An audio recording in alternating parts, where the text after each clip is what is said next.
हम तो हमारी मस्ती में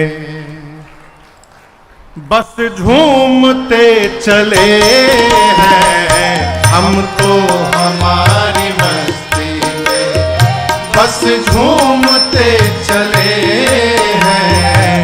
हम तो हमारी मस्ती में, हम तो हमारी मस्ती में बस झूमते चले हैं।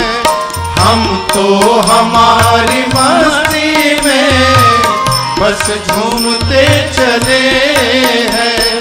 सिया राम कह दिया है, सिया राम कह दिया। किसको?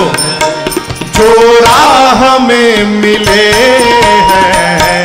सिया राम कह दिया है, जो राह में मिले हैं। हम तो हमारी मस्ती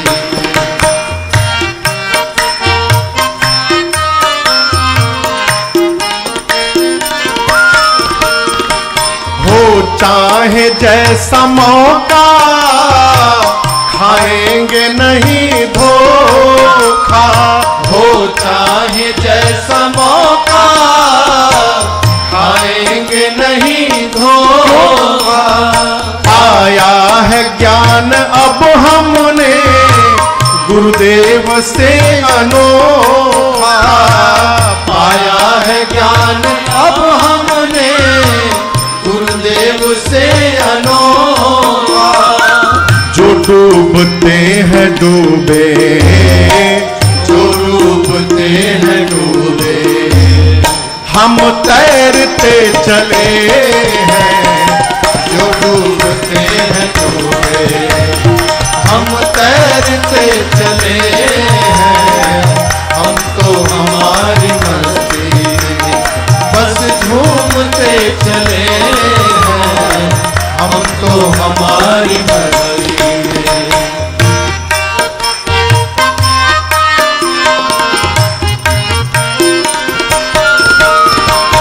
ऐलान कर दिया है दुनिया में हम निराले। ऐलान कर दिया है दुनिया में हम निराले। शक हो किसी के दिल में तो आकर के आजमा ले। शक हो किसी के दिल में तो आकर के आजमा ले। अब रास्ता मिला है पक्का, रास्ता मिला है पक्का। हम दौड़ते चले हैं। रास्ता मिला है पक्का। हम दौड़ते चले हैं। हम तो हमारी मस्ती में बस झूमते चले हैं। हम तो हमारी मस्ती में, हम तो हमारी मस्ती में, हम तो हमारी मस्ती में। विरोध नहीं माई बाप, बस झूमते चले हैं।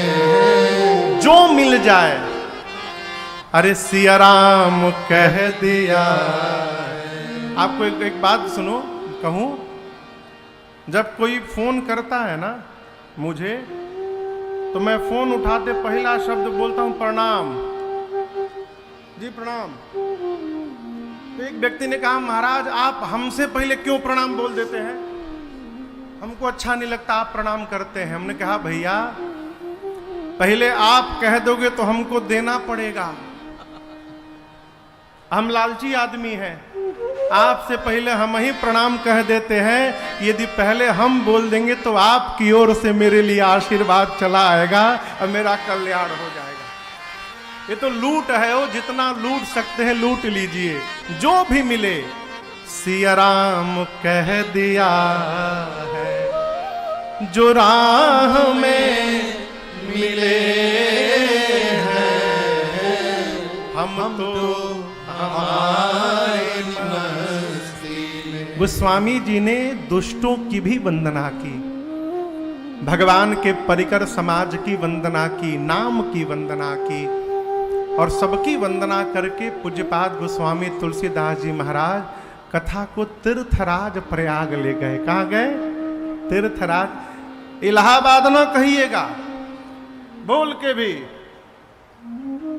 अभी भी देखता हूं कई लोग इलाहाबाद कहते हैं, जो इलाहाबाद कहे मुंह पर मारिए 2 ही थपरा।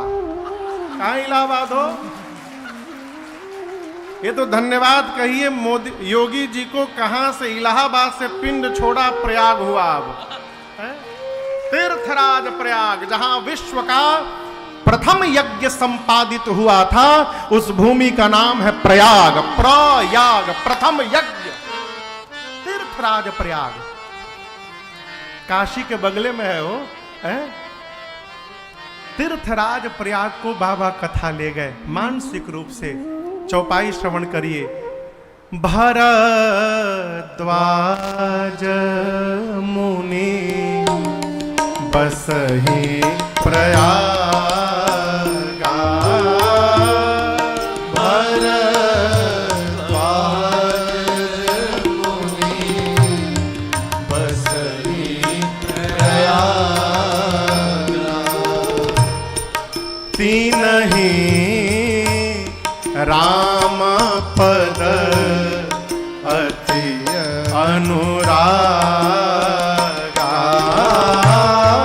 तीनहि राम पद अति अनुरागा,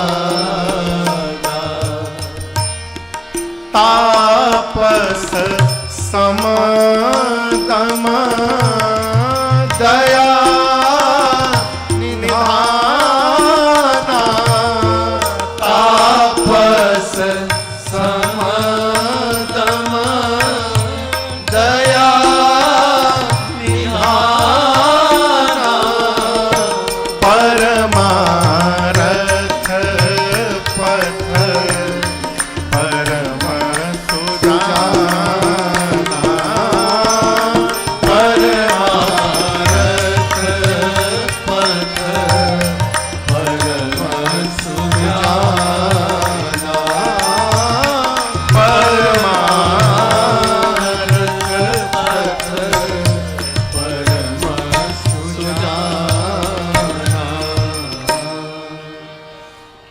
तीर्थराज प्रयाग में भरद्वाज जी रहते हैं।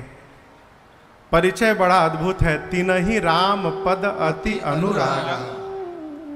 यहां एक निवेदन करूं माई बाप, देखिए कोई यदि आपके विषय में कह रहा है, सुमित बाबू आपके पास 10 गाड़ियां हैं, 12 बंगले हैं, इतनी संपत्ति है, इतनी जमीन है, ये सुनकर प्रसन्न मत होइएगा। क्यों? ये जितना गिनाया जा रहा है ना, सब यही छूटेगा। अभी कोरोना आया था ना, आदमी इतना काढ़ा पी लिया है, कई लोग इतना काढ़ा और जड़ी बूटी खा लिए हैं कि पेट का बैलेंस बिगड़ गया।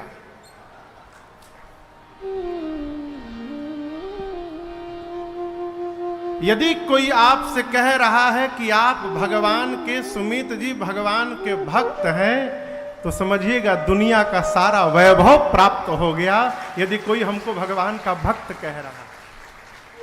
यहां पर तीर्थराज प्रयाग में रहने वाले भरद्वाज जी की जब परिचय पूज्यपाद गोस्वामी तुलसीदास जी देते हैं तो कहते हैं तीनहि राम पद अति अनुराग नहीं, अति अनुराग है। तपस्वी हैं, समदम से संपन्न है, परमार्थ पथ के पथिक हैं। माघ महीने में पूरे देश के ऋषि मुनि आकर प्रयाग में कल्पवास करते हैं। 1 मास बाद जब मुनि लोग भरद्वाज जी से विदा लेकर जाने लगे ना, तो उनमें एक ऋषि हैं श्री याज्ञवल्क जी। भरद्वाज जी ने उनको आदर पूर्वक रोक लिया, ले जाकर आश्रम में श्रेष्ठ आसन पर पधराए, पांव पखारे, पूजन किए और बोले, मुनिवर मैं आपसे कुछ पूछना चाहता हूं। क्या पूछेंगे? प्रश्न सुनिए। राम कवन प्रभु पूछऊं तो भरद्वाज जी का प्रश्न है कि प्रभु राम जी कौन है? आप में से इतने लोग बैठे हैं, आप में से कोई ऐसा है जो राम जी को नहीं जानता है? हाथ खड़ा करे। कौन है जो राम जी को नहीं जानता? सब जानते हैं। लेकिन एक बात जानिएगा, जानता वही है जो जानता है कि हम कुछ नहीं जानते हैं। और जो जानता है कि सब जान गए, इसका मतलब वो कुछ नहीं जानता है। ये जो जिह्वा है ना, ये जो वाणी है, ये वाणी हमारा असल परिचय देती है। दुकान कितना भी सुंदर बना के रखिए, दुकान साइन बोर्ड बढ़िया लगाइए, एलईडी लाइट वाला, भीतर से लाइट जले, उसमें मेन गेट पर कलर करा के रखिए, खूब डेकोरेशन करा के रखिए, जब तक दुकान का शटर ऊपर नहीं जाएगा तब तक पता नहीं चलता कि भीतर कोयला है कि हीरा है। उसी प्रकार ये दुकान कितना भी सुंदर हो जाए माई बाप, जब तक ये शटर नहीं खुलता है तब तक पता नहीं चलता कि भीतर भगत है कि विषयी बैठा है। मुंह की भाषा बताती है। हमारे पूज्य महाराज श्री कहते हैं, लाला भाषा मनुष्य के चित्त की खेती है। जैसा चित्त होगा वैसा चिंतन होगा, जैसा चिंतन होगा वैसी शब्दावली बाहर निकलेगी। भक्त की वार्ता में भगवान होते हैं केंद्र में, विषयी की वार्ता में जगत होता है केंद्र में। ये मूल अंतर है।